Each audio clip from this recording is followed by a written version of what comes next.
Welcome to Ratna thoughts.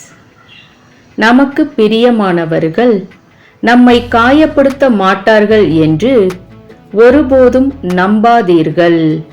சில சமயங்களில் நம் எதிரியை விட மிக மோசமாக நம்மை காயப்படுத்துபவர்கள் அவர்கள்தான். இந்த உலகம் பணத்தை பார்த்துவிட்டால் பாசத்தை மறந்துவிடும் என்பதை அடிக்கடி யாராவது ஒருவர் நமக்கு ஞாபகப்படுத்திக் கொண்டே இருக்கிறார்கள்.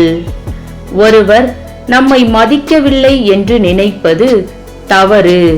அவருக்கு நம் மதிப்பு தெரியவில்லை என்பதுதான் உண்மை. உங்கள் மதிப்பை உணராதவர்களிடம் இருந்து எப்போதும் சற்று விலகியே இருங்கள். ஆரம்பத்தில் நம்மேல் இருக்கும் மதிப்பும் மரியாதையும் போக போக குறைந்து கொண்டேதான் போகும். பொருட்களைப் போல் நம்மை நடத்துபவர்களிடம் ஏமாற்றங்கள் எல்லா நேரங்களிலும் வலிப்பதில்லை. உறுதியாக கிடைத்துவிடும் என்று நம்பும் போது ஏற்படும் ஏமாற்றமே வாழ்க்கையில் மிகுந்த வலியை கொடுக்கிறது.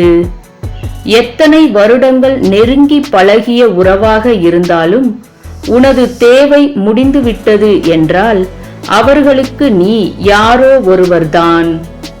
சில மனிதர்களால் ஏற்படும் கவலை எனும் நோய்க்கு மறதி எனும் மருந்தை தவிர தீர்வு எதுவும் இல்லை என்பதை புரிந்து கொள்ளுங்கள். நம் சுயமரியாதையை நாம் இழந்து நிற்கும் ஒரே இடம் நாம் அதிகமாக அன்பு வைத்தவர்களிடம்தான். கோபமோ சோகமோ அன்பானவர்களிடம் ஒரு நாளைக்கு மேல் பேசாமல் இருக்காதீர்கள். மனதிற்கு பிரிவை தாங்கும் சக்தி வந்துவிட்டால் பிறகு அந்த பிரிவே நிரந்தரமாகிவிடும். அடிகள் தரும் வலிகளை விட வார்த்தைகள் தரும் வலிகள்தான் கொடியது. இதை நன்கு உணர்ந்து கொண்டவர்கள் யாரையும் தன் வார்த்தையால் கொல்ல மாட்டார்கள். சிலர் நம்மை மிகவும் அலட்சியமாக நினைக்கும் அளவிற்கு நாம் அடிமையாகிவிட்டோம் என்பதை நினைத்து சிரிப்பதா அழுவதா என்று கூட தெரியவில்லை. சிலருக்கு வேஷம் போடும் சில புதிய உறவுகள் தேடி வருவதால் பாசம் வைத்த பல பழைய உறவுகள் நினைவுக்கு வருவதே இல்லை. கூடவே இருக்கும் சிலரின் வேஷங்கள் கலைந்த பிறகுதான் பிரிந்து சென்ற பலரின் உண்மையான பாசத்தை புரிந்து கொள்கிறார்கள்.